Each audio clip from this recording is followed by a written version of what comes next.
We love people.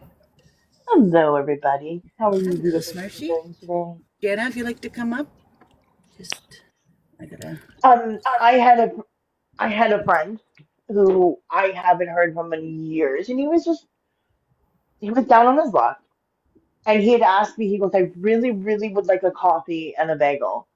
I'm like, "Okay, let's go." He's like, "What?" I'm like, "Well, let's go get you a coffee and a bagel. That's what you wanted, right?" Because I'm gonna go into Tim Hortons and grab something, and I don't want to make you out here and just leave you alone and not help you out, right? So we went Right. and had a bagel and we started talking and he was laughing. He's like, this is the first time someone's actually bought me a bagel and a coffee and not like told me to Wow. go away. Wow. And at first I did because I didn't know him, but just talking with him, he he opened my eyes to like the problems around me and it's not a choice to Mm. be homeless. There Right. are many reasons why Yeah. people are homeless or unhoused, sorry, I should say unhoused. Exactly. Yeah. Yeah. Um, and it's people can't fathom that. Well, that's their choice. No, it's not the choice of these people. It's not the choice that they would rather live outside because you know. And in Alberta, oh my God, I cry every time I see them. So I try to buy like enough water or something that I can help them Marshy, with. And if I if people really knew how close they were to homelessness, they'd be thinking twice about their decisions. right, but they don't. That's the problem. I was on the brink of homelessness or being unhoused in 2019. I had 2 weeks to find a house, and I didn't know where I was going to turn. Yeah. And housing had called, Medicine Hat Housing had called me, and I was like, "Hello," and they're like, "We have a house." I'm like, "Yeah, I'll take it." They're like, "You haven't seen it." I'm like, "I don't have a choice right now. Like, I've Exactly. got no choice." And yeah, it opened my eyes to a lot of things, like where am I gonna live, like where am I Yeah. gonna put my stuff, It was that kind of moment, like I was like, oh my God, this could be me. Yeah. And that's all I have to say about that. So Well, thank you for sharing. Thanks, Marshy. Hello, Jaina. Hey, Jana. Hey, how's everyone doing this morning? So glad that you have your first show going. Yeah, Yeah, we're excited. I am. I'm very excited. I was going to say, like when I was 16, I'll tell just a quick story because it was hugely impactful for me at the time. I grew up in a smaller northern Ontario city. I won't mention which one because I want to keep this Right. person's story private because I don't have their permission to share. So I'm going to give. And there was a homeless person. I spent a lot of time downtown. I worked in the little downtown area a lot, and there was one homeless person there who was I'll call them Leslie. That wasn't their name, but they had a female presenting name, and they were male gendered. Right. Right. But they like to dress up as a woman. And at 16, I don't want to say that they were trans or because I don't know because I never thought to ask them. Yeah. So I'm just being simple about it. So they dressed very feminine, not all of the time, but a lot of the time, and they would walk around the streets like they're very artistic. Like I loved how they dressed and they caught my attention, and they would Right. sing just on like the corners of the street and stuff. And one day me and my friends were we were just very fascinated with this person because it was different than anything we were used to seeing. I didn't even know what trans was at the time. I doubt. I'm 53 to give myself, this was the 80s, early Yeah. 90s, Yeah. So I didn't have the terminology, but we asked them if they would like to have coffee, if we could buy them coffee one time. I'm going to use they, them pronouns because I don't know what their pronouns are or were. And they sat with us and we bought them something to eat and coffee, just me and another couple of friends, and had the most amazing conversation with them, and learned so much because people thought they were, and I'm going to use the word crazy. And they did have some mental health challenges, Yes. absolutely, but they were also very kind, very stable, and they told us so much about their life, about living on the streets, about the violence that they had encountered, especially being not presenting average, you know, Yeah. and just having that experience of having someone share their story with me, that changed my life. It changed my entire outlook on on people that are homeless, on people with mental health conditions, and on people that are LGBTQ, because that was one of the first people that I ever met that was openly LGBTQ. They were openly gay. I can say that because that's how they identified. Right. And just that experience was, and I think that that's what people need more of, is just that firsthand experience of realizing that people are not, just because someone is houseless does not make them scary, does not make them violent, does not make them a drug addict. I don't think they did any drugs at all. Yeah, like there are all these assumptions that people make about someone that's houseless that, you know, if you just had the opportunity to be, and I've had many more opportunities since then to be around people that are houseless. But I think a lot of the people that want to pigeonhole them as a quote unquote problem. And when I say that, I don't mean a problem for them. I mean a problem for the person who, you know, it's unsightly in my city kind of problems. And I hear that a lot in the line of work I do. It's just really eye-opening to give yourself, and I would encourage anybody to give themselves that opportunity to have a conversation with somebody once in a while who is houseless, and not just assume that, not to assume anything, frankly, about their life or what they're going through. So that's my little story. I'm kind of taking a different approach. I mean, I don't go downtown just because Mm-hmm. I don't go downtown. Mm-hmm. I will, however, I will go and like I'll go on like medicine hat carriers and stuff like that. And if someone needs food and I have food, I will be like, hey, like you don't have to like bargain with your stuff. Like I've got food that I'm not eating and it's got to get eaten. So I'll bag it up and give it to them. They're like, why are you giving us food? I'm like, why would I not? It's sitting in my freezer or in my fridge and or in my cupboard and it's got to get eaten. And it's literally just sitting there staring me in the face and I don't eat it because it's something that I can't have or it's something that I'm allergic, you know, just Right. reasons I can't eat it. And I'll just give it to them and they're like, why are you doing this? Like, Yeah, there are a lot of unhoused people who do have that fear. Unfortunately, there are people who will give them things that are not good for them. Yeah. You know, and they've had their bad experiences. They also think that, you know, there has to be something that comes along with this. Why are you giving this to right. me? Up, right? So, yeah, What's the hook? Yeah. You know? right. Yeah, right. And I said, well, there's no hook. And I mean, uh, they weren't unhoused, but they were down on their luck. And I'm like, well, here you go. Like, this is just what I can do. Right? I can't do much, but here you go. Like, feed your kids. Like, I've got Jello. I've got, you know, and it just, it takes two Good for you. seconds to understand that you have food in your house, and some people have less food in your house. We And said on I think a that's what, live several months back that Zen brought up, bring a package of water with you, like in the summer, and just keep it in the back seat or like somewhere where it'd be cool, and hand it out to the homeless as you see them. Yeah, I know people that make up care packages. Yep. And that's Yes. something that if you're downtown a lot, it's a great thing to do. Just make up little care packages with a bottle of water. Change of socks is really important for a lot of people, and most Definitely. people wear the same size socks, so that's easy to put in. And you know, just some a toothbrush, toothpaste. You know, just the basic stuff that you need to get through every day, and maybe a few bucks and a couple bus tickets if you can still get them. And You know, cigarettes. And cigarettes. and cigarettes. Yeah, cigarettes. Those things, give they them make a big cigarettes, difference. Yeah. Yeah. Yeah. It's interesting, like just how you can make somebody's day just by having a box of granola bars in your car to hand somebody a granola bar. You know, Yeah, little snacks. just that one little thing. You know, And we are fighting so many stigmas about the unhoused. So much misinformation. And, you know, the unhoused are people who want like companionship, who want friendship, who want the sense of community that living in an actual home brings.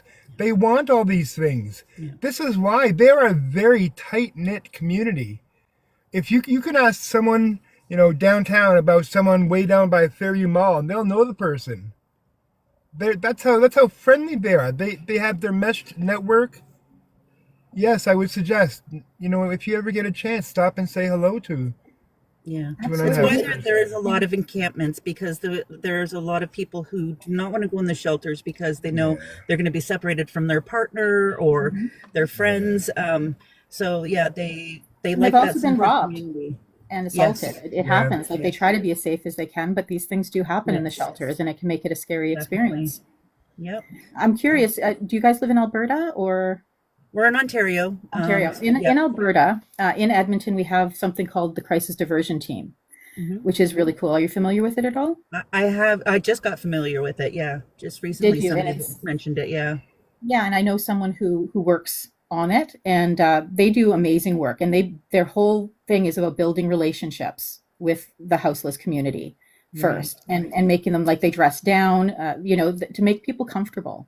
Right. And they keep smudge kits, I think, in their vehicle. They have clothes. Sometimes they have sandwiches and snacks, and and water, always water. And they Right. drive around just like checking on the houseless community, and Right. they take calls.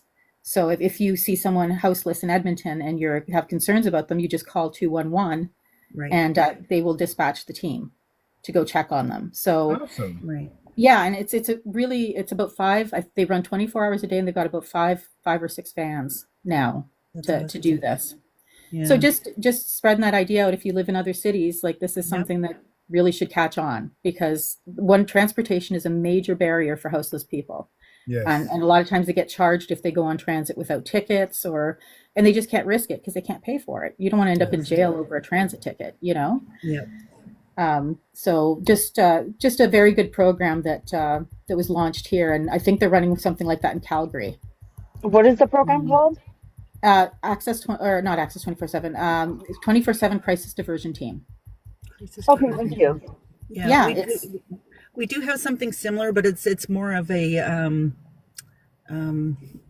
it's not so much an outreach as it is somebody to call if there is an issue. Um, we have found since we started our outreach that there's probably about oh, echo. We have probably four other groups like ourselves, Yeah. other than the churches in the area. The churches do go out once a week in the winter, and in the summertime, they take turns doing a lunch. So there's a program that they all follow, which is great. In the boots on the ground people are more so like us, where we do it out of pocket or donations, and there's one woman who does it by herself, which I don't like, because I do think that you need to Yeah. have to be Safety in numbers. yes, a lot safer than that. So hopefully she will find somebody to go with her. But she's amazing because she does just amazing community work all around. So and she's very good at helping us with donations, so we're very grateful for her. But it's the one thing that I was really upset about just lately is that in our community we had four free fridges. So there was areas in the community where people could drop off food in a fridge and pantry, and then if you needed it you could go and get it and drop off other stuff if you didn't want it, and it was working out so well. And then just recently they closed it all down. And the problem they were saying was it was vandalism. I honestly don't think it was so much vandalism as it was nobody was taking responsibility for caring for the cleanliness of the buildings or the fridges or anything. So, Well, which is sad, because I think they could have structured something, Man. So, yeah, I was so excited about those fridges. yeah, it was working out really well for us. Yeah, and it can be really hard to build shelters too. Like in Alberta, I'll tell you a story from my city. They built a new shelter in the north end of the city because everything being centralized doesn't work for everybody. Like I know they like to build shelters central in cities because that's where the food is, right? The food services and soup Yeah. kitchens. Yeah. But some people especially if they have addictions issues, don't want to be in the inner city. Right. Right, if they're trying to get clean. So and we do have enough unhoused people in the north end because I live near the river valley, so there, it's close enough to places where people camp when they can as well. And they opened a shelter. The Hope Mission opened a shelter in the north end, and people were complaining Oh my God, the drugs and the needles and we're going to get attacked on the street, and, like just all of these panicky ideas that houseless people have to be, Right. violent and inconsiderate, which isn't necessarily the case. Again, people make such big assumptions. Just because you're houseless doesn't mean you have no morals or Exactly. Right. And integrity or, You're not an animal. No. And exactly. that's what people well, treat them like, Yeah. animals. Yeah. and Yeah, the thing is, Some people. Some people. in medicine, and I don't care if people know where I live at this point because everybody started to tell people where I live, and I'm like, hey man, I don't care, you know. But the thing is, there's people in medicine hat that sit there and they chirp, all these people need a place to live, and then when they try to build Yeah. a shelter for them, they're all like, oh well, not by my neighborhood. They shut it down as soon as possible. I'm like, well, you guys either want them to be housed and away from you, or you want them to be out of the area that you're in. Well, we have like a field up our in one of our areas, an open field, and it's completely not nothing is on it at all, like nothing. It's just there and it's vacant. And I'm like, why don't you put a housing shelter up, put a couple housing shelters up there? Then they're out of the way from, Right. certain businesses. And they're like, well, that's a bad idea. You can't do that. You have to talk to this person. I'm like, then stop your bitching and stop your moaning and whining and complaining. And when they try to place a shelter and you guys shut it down, and you guys don't want the problem to be solved, but you guys don't want them to go to your house. What do you guys actually want? Because you either want to get rid of the problem or you don't. You bitch. Respectfully, Smarsh, I've been dealing with this for in our community for 5 years now with the homeless shelter I work in, Oh, yeah. and I connect with BC Housing quite often on it. And it's ridiculous bylaws. Like, we have a tent city in our community, and it's so hard for them to access food, water, Yeah. get to Services. doctors. Their Yeah. feet are bad. When we Yes. had the first big Feet. Good Oh my snowstorm, point. goodness. Good point. Yeah. we need doctors going to those places. We need, like, Mm-hmm. they should Hmm. be in spaces where they can access healthcare very easily. Exactly.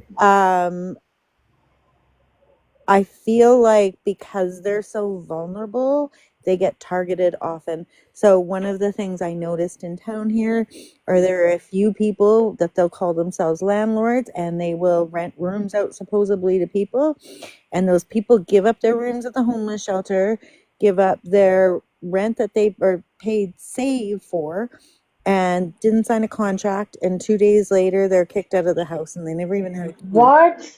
It's a Holy planned crap. scam, and Yeah. it happens to our unhoused community often. Mm-hmm. That's Yeah. that's embarrassing. I'm sorry. Yeah.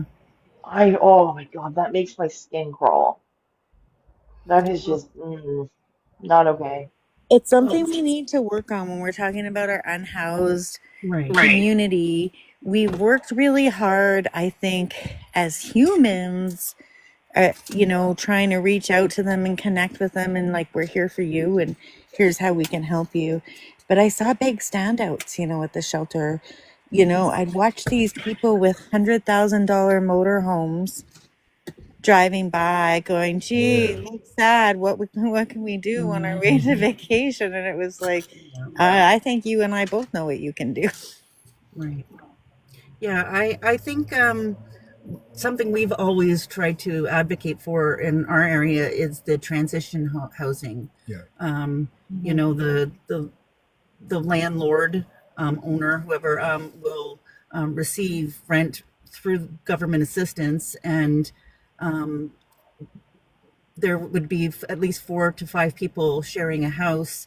And yes, we would have workers come in almost daily to check up and check in, make sure that they're following, the certain guidelines, etc. And I think these are the things that we need to do rather than just taking a person or a couple and putting them in a teeny tiny apartment and then saying, okay, good luck, Yeah. Yeah. because they end up back on the street because They they're like, I don't know what to do. in some ways they've had to live this past 5 years they've had to for a lack of better word, live in a sense of feralness to Right. protect themselves. Right. So I found even at the shelter, with people that have rooms full time. So that means in our shelter, it's an unlimited stay. They can stay there for 3 years if they want to, as long as they're in good standing. But the trauma that comes with this, they might be living next door to the person that set their tent on fire. Exactly. Right? And they have to Right. live in that neighborhood, and it's wow. Just That's the recently thing.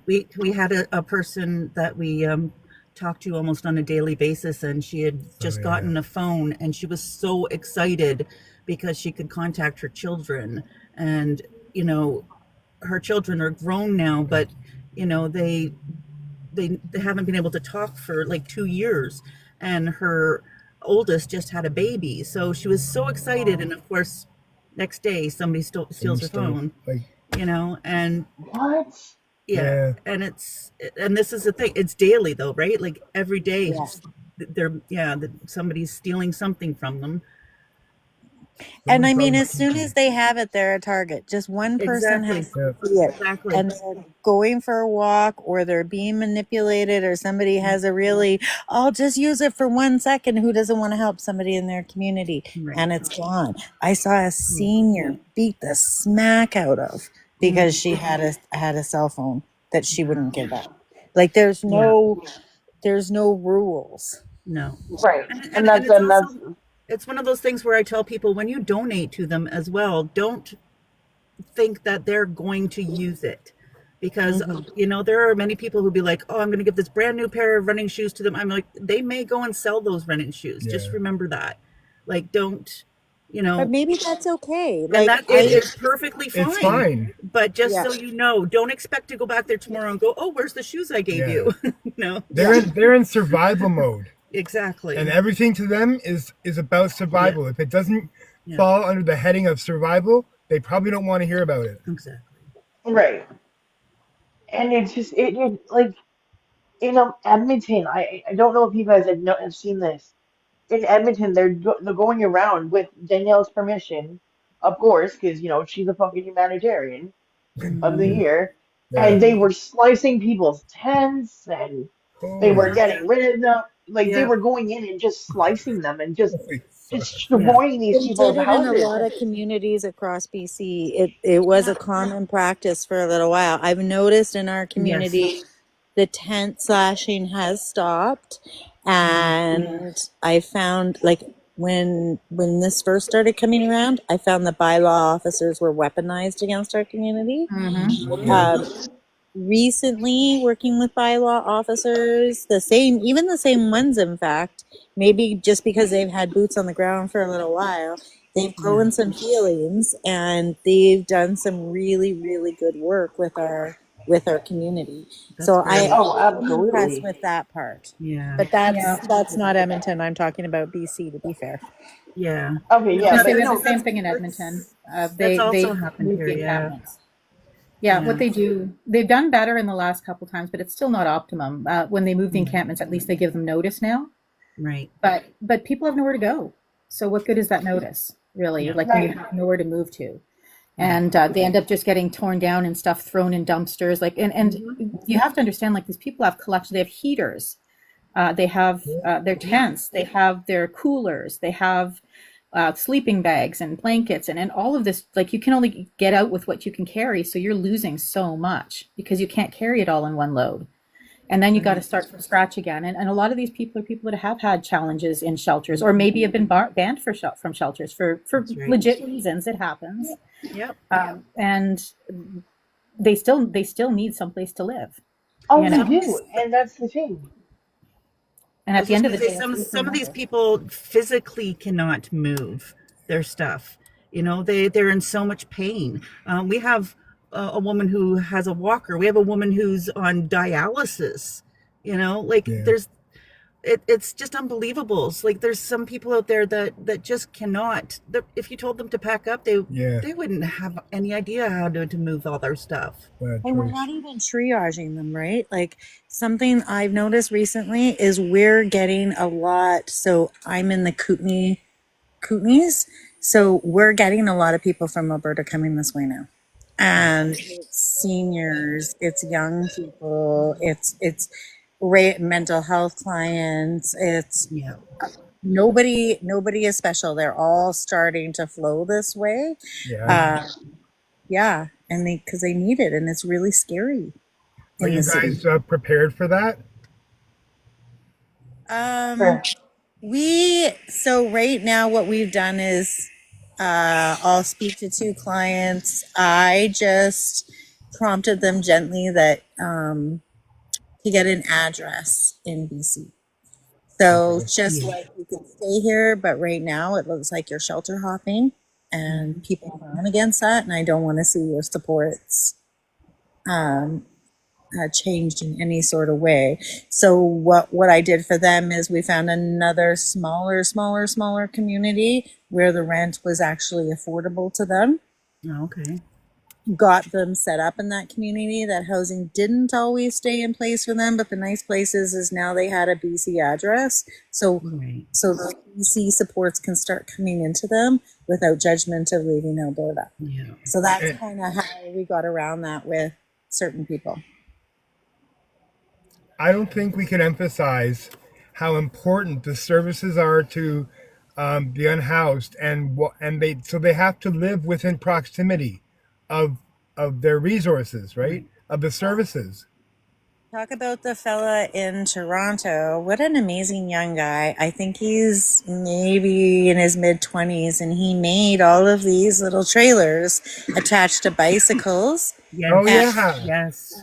he had them up, and yeah. and I don't know if people bought them or so, but anyways, our unhoused community isn't broke. They can afford stuff. So anyways, they got in these little places, and I loved it. It was a bed, there was a little kitchen Hmm. space, there was a even a little portable toilet for them. Like it felt like there was just like I cried when I watched it. It felt like dignity. It felt like that. And the city of Toronto is fighting him in this. Yeah. Wow, There's just like I wow. said, when it comes to it, there's always red tape, no matter what. There's always red tape. Whenever we think of something, anytime we're discussing with other outreach programs, we're just like, there's so much red tape. Yeah. And this is the easiest part, though, is to give them a space, actually. This is the easiest thing you could do. I hear them say, well, they look unsightly, and you can't have this and you can't have that. I don't know if you kind of broke it up into quadrants around the city and had smaller groupings, maybe we could support them better. Maybe it wouldn't seem so unsightly.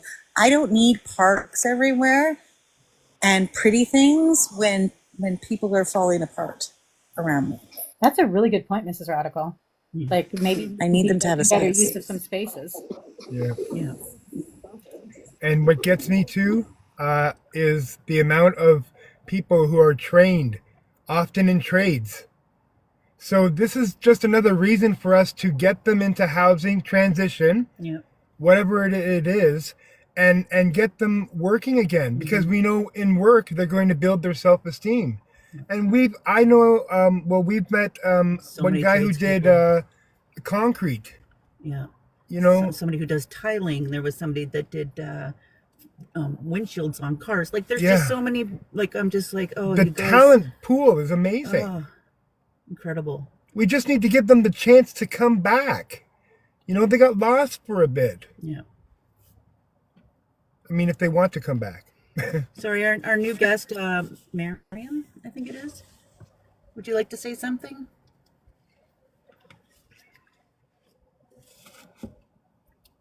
I don't know if you know you're muted. I believe Miriam is from I want to say Syria or Palestine, Oh, okay. and she only speaks Arabic, Oh, okay. All right. so Well, I'm welcome not to, 100% sure. yeah. I'll keep you up for a minute or two, and then if there's somebody else that wants to come up, I'll let you down. I just don't want a billion boxes filled because it takes me it takes me a while to Hey, Maren. talk to everybody. Hello. Welcome. Yeah, So, we find that Assalamualaikum. oh, هاي بارك الله فيكم يا أخوان، الله يبارك فيكم يا رب. ساعدوني يا ماما. we have sorry, Jana, did you want to say something? Oh, I was just going to say like that we could talk a little bit about what kind of supports people need in when they're houseless, Right. and how to get houseless people housed, because we need a lot of supportive housing. And I think the problem I have, and I'm going to bring PP into this, is that a lot of money is spent on building $500,000 homes plus. And everything he talks about is building more houses, but he never talks about building more affordable houses Right. Right. and affordable living. And that's what we need right now. We don't need $500,000 homes. I could look on my website for realtor.ca right now and find a house if that Right. was within my means, right? We need more affordable, low income housing. And we need more supportive housing for people who are transitioning out of homelessness or houselessness, because it is a transition period. Exactly. Yeah. Well, and one of the things is that we talk about is, there are a lot of landlords in our area who they're not the best landlords, and with not having rent caps, it's difficult to find housing.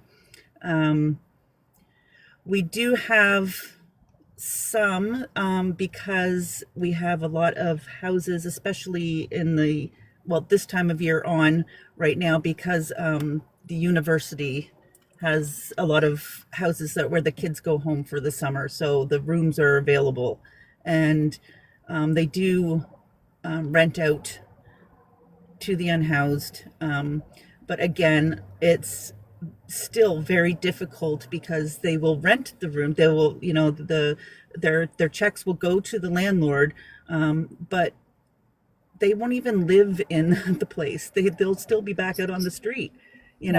They want to No help be, with transition. yeah, that's it. They don't know how to transition. So that's why, again, we keep pushing for the transition housing and getting that.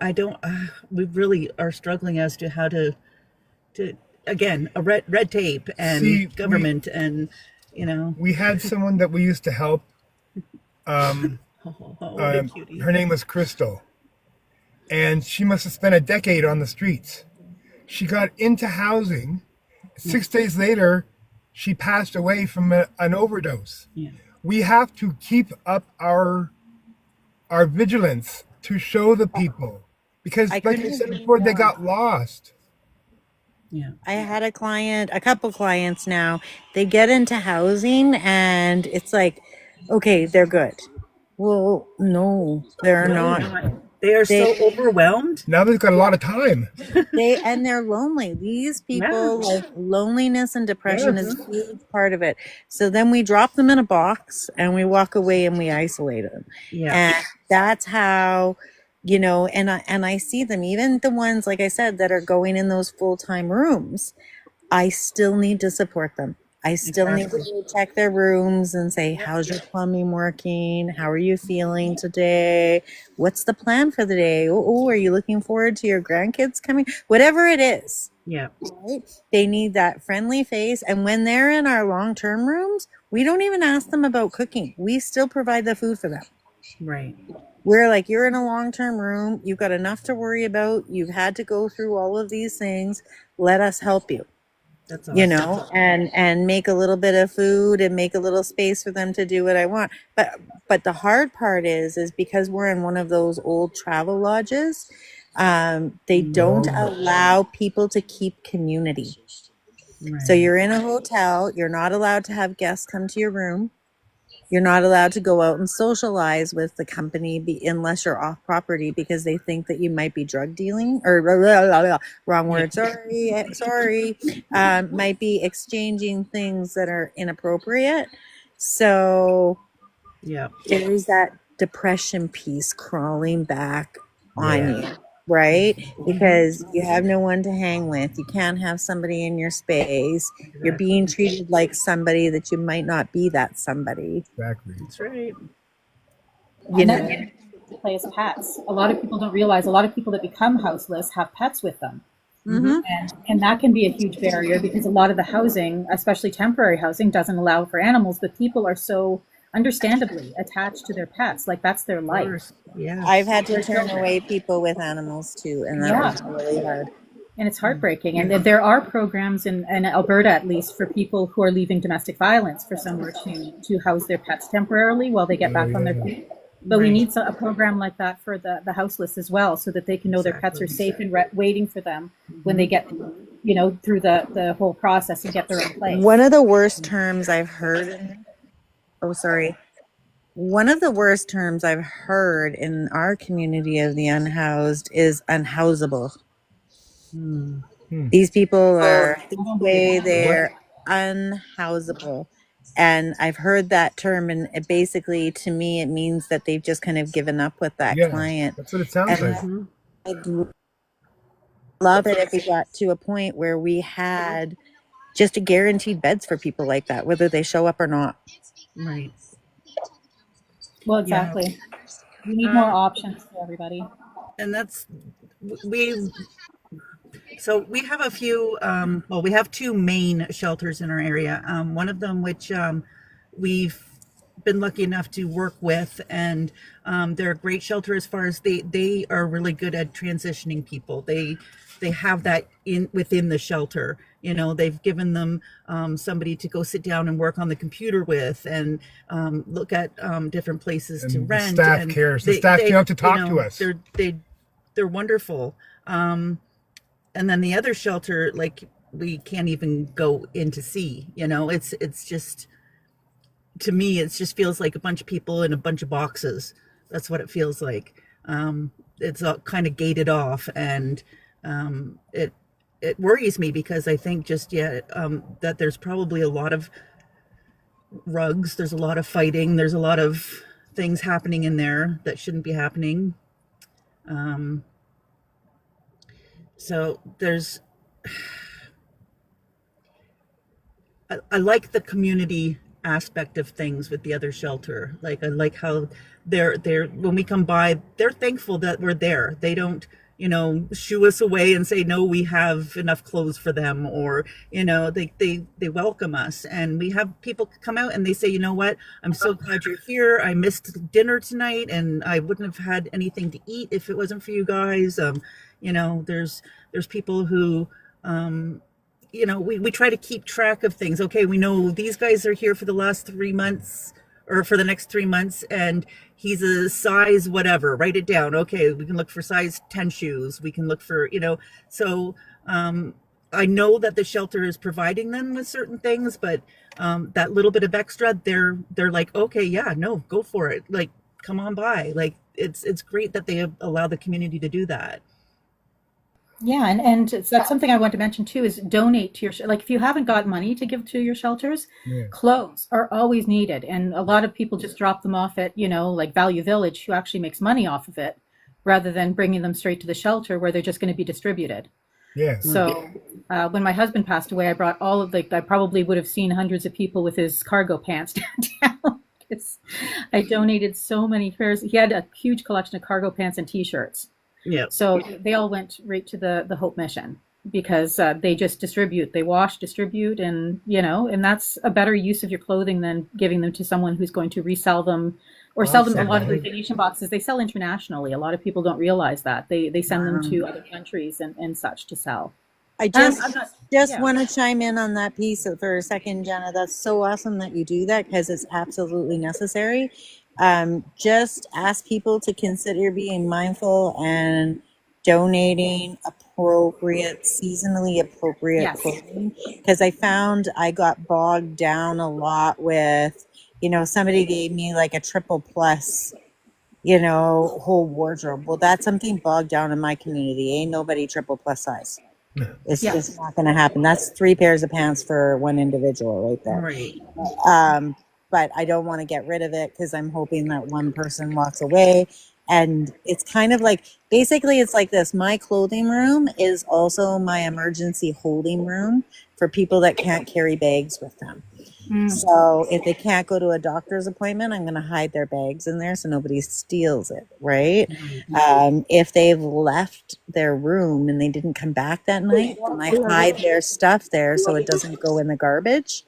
So it's kind of like ما I have to تساعدوني choose. خلوني اطلع ترزق الله بليز قلت الله يوفقكم وين من قال بليز يا If اخوان anybody can send any donations to Miriam, that's what she's بليز asking. هدية So بليز Miriam's ساعدوني doing الله the work. يبارك فيكم من قال Miriam's doing the work, and we have gifting, so you can tap Miriam's box, and you can send Miriam some gifts to help her.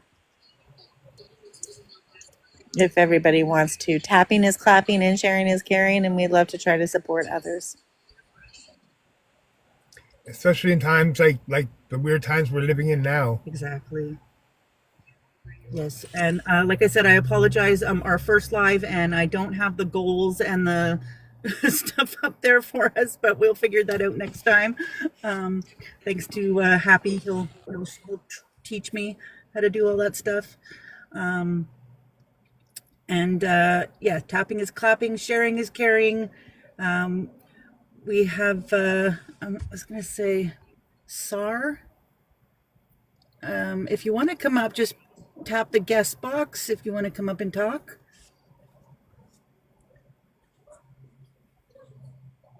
I don't know. Can I send invites? اخوان الله يوفقكم ادي يساعدني I على just وجه sent her an invite. Okay, عندي thank اطفال you. ادي اشتري لهم لباس على العيد الله يبارك فيكم الله يحن عليكم الله يوفقكم اللي يحن علينا الله يحن عليه إن شاء الله يا رب أيام هالعياد يا رب وأيام هالوقفات والصيام اللي يقدر يساعدني يا أخوان الله يوفقكم. Understood, Miriam. So sorry, I don't understand you, Miriam. No, it's you just want to know what she's saying, right? Hi, Sarah. Welcome. Hi. I don't know. Okay. How would I, like, can I put myself on mute or take myself off of mute or anything like that? Sorry, I've never been on a live. Yes, there is a on the mute bottom of your button. screen, right beside where you type, is your microphone. Just tap that and Okay. it'll turn it on and off. Okay, perfect. Yeah, I work in a hospital in Ontario and I'm an addictions case manager. So a lot of my clients that I see are unhoused, and I did work in shelters before this. So I'm definitely very passionate about this subject. Excellent, Perfect. Sarah. I'm going to give you a follow so that if you wouldn't mind coming back one day, we'll have another show with you on there. We are also from Ontario. We're from the St. Catharines area. Okay. I'm comfortable saying where I work because I don't live there. So I work in Brantford. Oh, okay. Oh, okay. Awesome. Yeah. Well, I just like the fact that you're that people like you are out there Oh, yes. for people like me, you know. That's the other thing with us, with being boots on the ground, and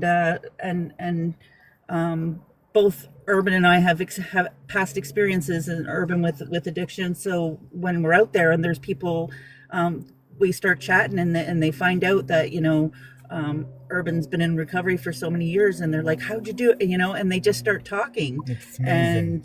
And you never know what you're going to say that's going to make somebody think, "Oh, you know what? Yeah, maybe I can do it." Okay. Yeah.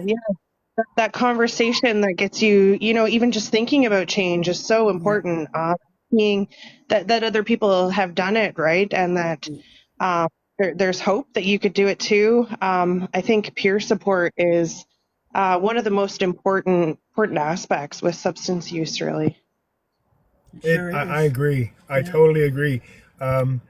every time. I went to 5 rehabs, and the community is was probably the best part of it. Is Yeah. being able to talk to someone, being able to relate.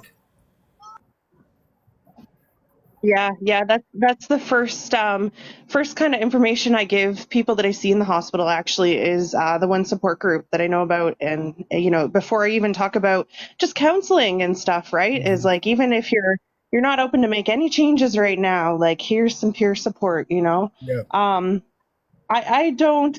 I mean, I did deal with a little bit of alcoholism in my 20s, but I have lost an astounding amount of people, yeah, just because, I mean, I'm 40, so kind of in my age group, just using cocaine was very Yeah. commonplace. yeah. Drink and use cocaine, and people now, they don't realize the risks, so they've continued to use, Right. and then they end up overdosing because it's laced with fentanyl or carfentanol or xylazine, Yeah. whatever the case may be.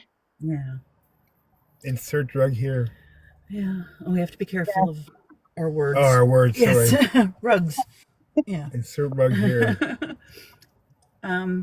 Yeah, we had we're same. We're 55, and we, you know, have lost friends as well, and family members. So it's Like I said, we lost Crystal. yeah, She was a friend of ours. We had been, seeing her and getting her stuff, and she'd use our cell phones, and she finally gets a place, and 6 days later, she's dead of an overdose. It just blows my mind. yeah, You just throw Yeah. someone into a house and say, "Take care." yeah, Really?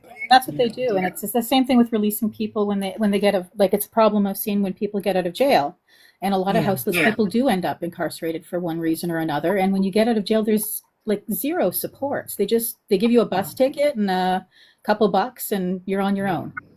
And if you don't know to reach out to your local John Howard, or maybe if you don't even have one, depending on where your hometown is, you've got nothing. And even the John Howard is limited in what they can do. They don't have a lot of housing, if they have any. So that just creates more problems when you're just kind of dumping people into the streets with nowhere to go. yeah, yeah. We've had John Howard. Well, I haven't heard that name in a long time. I don't think we have had John Howard here in I don't Ontario think anymore. so. No, I think I'm trying to think of who took it over, but yeah, it's true though. Like people, and that's the other thing is that a lot of people who are on the street do not even know who to contact. They don't know the services. Um, we carry pamphlets for just about every service that we run into and introduce ourselves to, just so we can have those pamphlets on us. But yeah, there's a lot of people that don't know what's available. But being realistic, we both know we are dealing with people who are at a point in their lives where probably nothing seems of value or worth it. And so when we approach people, we're very sort of humble about it. There's a lot of humility, because we're not. It's not a handout or hand up or whatever people want to say. It's a necessity. It's something that you, as a human being, deserve to have. Every human being deserves food. Yeah. Every one of us.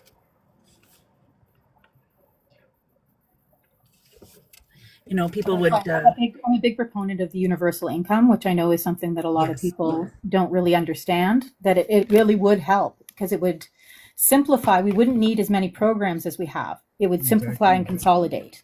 Exactly. And I think in the end, like from what I've heard from people who I trust, it would save us money in the end, governmentally, Yes.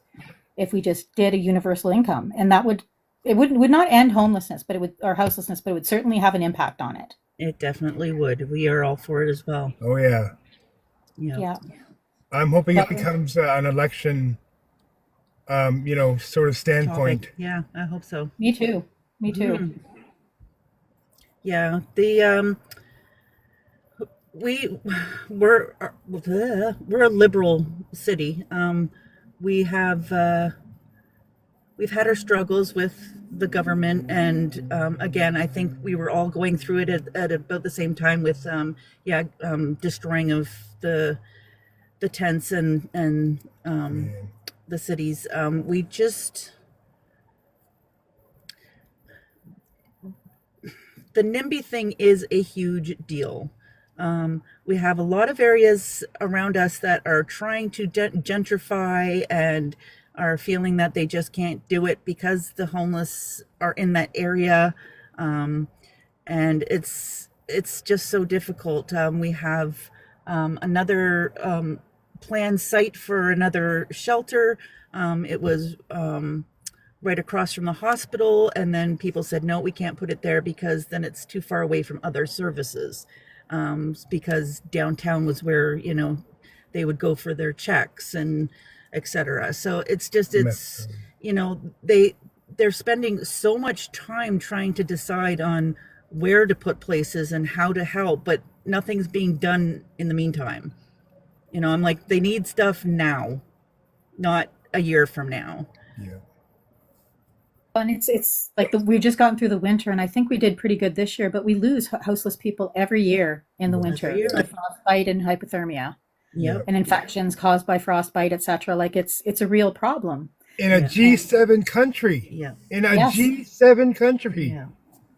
Yeah, and you know, like it's unacceptable that anybody is stuck on the streets. Yeah.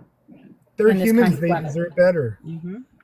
And I mean, we do have some supports. We have night buses here that run during those times, and that sometimes they'll open up the subway shelters. But we really need a more long-term sustainable plan. Like that's great emergency planning, and I appreciate that they do that, but it's not enough. Right. You know, it's a reaction rather than a plan. And I keep hoping that the next winter we have a plan in place rather than just a reaction. Exactly. Sarah, did you have something you wanted to say? In the city of Brantford this year, they put out a contract to open up some extra like overnight emergency beds, and no one took the contract. And the bid that they got was actually from a storage unit place. They wanted to put people in storage units. And at first I was like, oh, that's horrific, right? But then when I thought about it, I'm like, it's definitely better than being outside. And of course they didn't take up that offer because multiple safety reasons, you know. But people ended up with nowhere to go. There was no additional spaces over and above the normal shelter beds. And we had a lot of people just sitting in the ED overnight. Yeah. And Yeah, even we have that one here. I have a quick question. Some hospitals won't release unless someone has somewhere to go. Is that the case in Brampton or no? No. Yeah, not Oh, here. sorry. Not here. No, not here either. But I've heard some hospitals won't release unless someone has a place to go. But I was wondering what province that was. It's not here either. They just let them out. Yeah. And they like at my hospital, we have something, it's called the Housing Resource Center. So that's where they discharge them to. It puts a lot of pressure on the system, of course.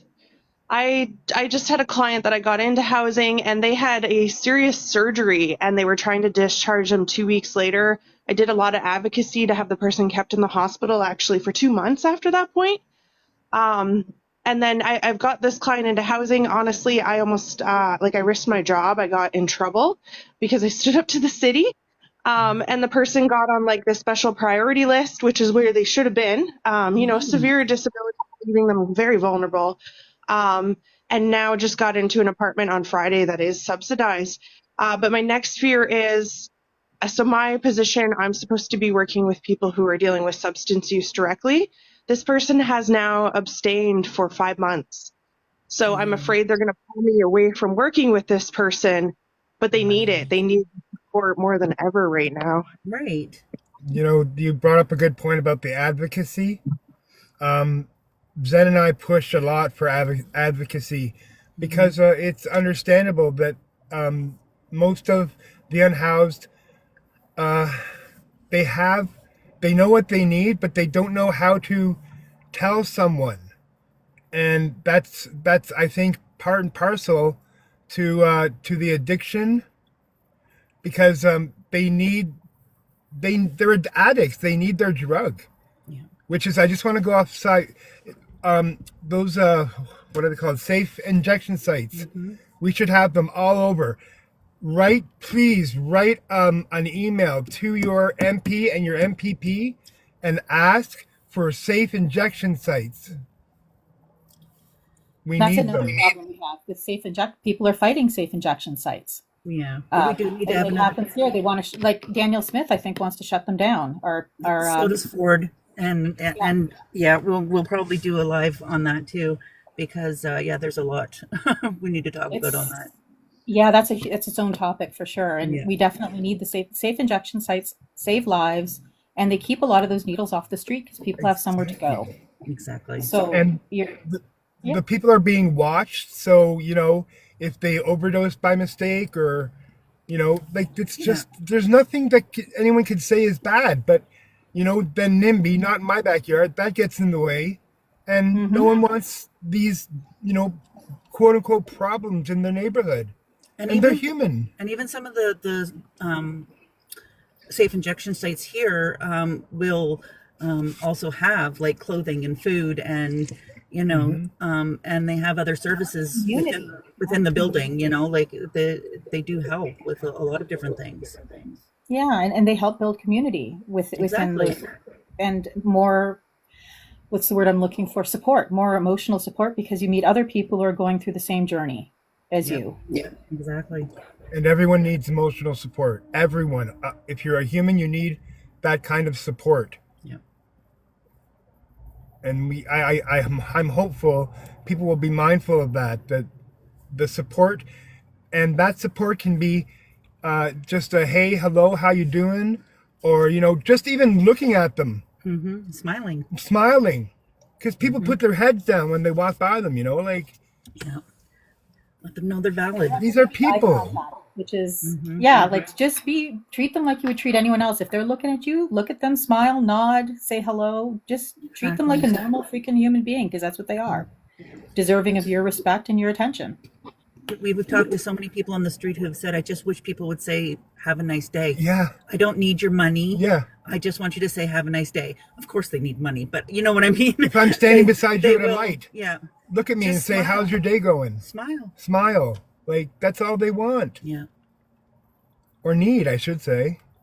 Yeah. They need that sense of community.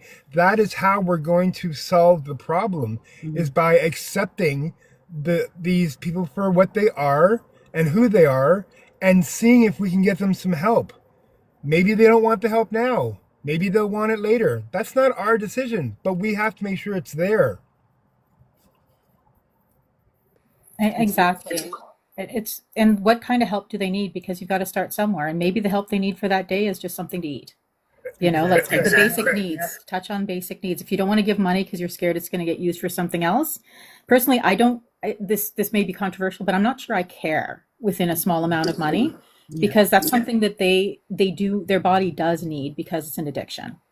So I choose not to judge that, and I Yeah, will give we money. don't judge them. But I couldn't imagine what I would have to do if I was living on the street, so I do not judge. yeah, and that's my theory, is if they choose to use it for their substance of use, and that's what they need to do at that time, then that's okay. I'm Yep, empowering them to do what they want to do with what I'm giving exactly. them, Yeah. and not making that choice for them. But if you are on the other side of that, a sandwich is always appreciated, Exactly. like something to drink. And like when I go into, oftentimes where I live in a neighborhood where there are some houseless people, and they're often by the local convenience store. And I will usually say before I go in, hey, do you need something? Like, do you Right. want a sandwich? Do you want something to drink? Do you want a Yeah. coffee? You know? For you. And yeah, sometimes I give money, but sometimes I just offer food. It depends on my mood, really, or what I feel like offering at the time, and that's okay. Yep. So, Yep. It is. you're not going to hurt by offering to buy someone something to eat. No. And Sar, I just want to say, Sar, thank you so much for what you do. If it wasn't for people like you, people like me wouldn't be around. So thank you very much. Yes, thank you. I really appreciate that. I've been doing this work only for about a year, and I am way more passionate about it than I thought I would be, even. Amazing. I worked I worked like for community living with people living with intellectual disabilities and stuff, and then I started working on a bachelor's degree and kind of made the switch a little over a year ago. Um, And like I said, I'm hoping to go into a master's degree, but I think I'm going to stick, working with this population of individuals for a while. I'm gonna find a way, Sarah, to follow you on my personal account. So if you see my name, Urban Jedi, then we have a few. Well, it's 2:00, so we have a couple minutes. I just want to say that another topic I would like to get on to is the different kinds of unhousing. So probably next week we'll talk about that, because we do have a lot of people who line up at the car for food, and they are on their way home from work, and they have a home, but they can't afford to eat. So there are different people we do run into, and we'll probably talk about that next week.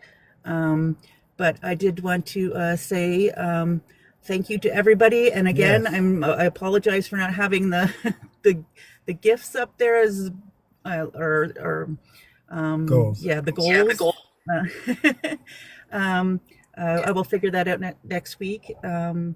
And yes, donate to your food banks. Yes, please do. They are thank you, so Anna. struggling, Anna. Thank you. Can I And add something into that? When you donate to food banks, if you can, cash is better than cans, because they can buy more. I've volunteered at my food bank. They can buy more food with money, but if cans is all you can do, that's fine too. But if you have the option. Yeah, thank you, VA. Next week we'll talk some more, and maybe we'll get some more people up in the boxes, and definitely, dairy's a big one, Anna. It's amazing. Like, you think about the price of butter and eggs and that, but how far that can go.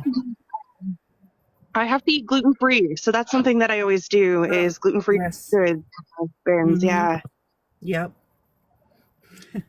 We could go on for hours, but we are actually in our car because we are on the street today. So we are going to go, and next week we will definitely do some more and talk some more. And we thank everybody for coming out today. And please follow Beaver Politics. And there's going to be, I believe, Happy's on tonight and Moose is on at 8. Happy. No, what day is it? Today's Sunday. So Happy is on tonight. Okay. Yeah. And then, but Beaver Politics has a show every day, if not 2 or 3 shows every day. So, we're always on. There's lots to learn on this channel. We're very thankful to be a part of Beaver Politics. Very thankful. So thank you, everybody. And peace and love. Yes.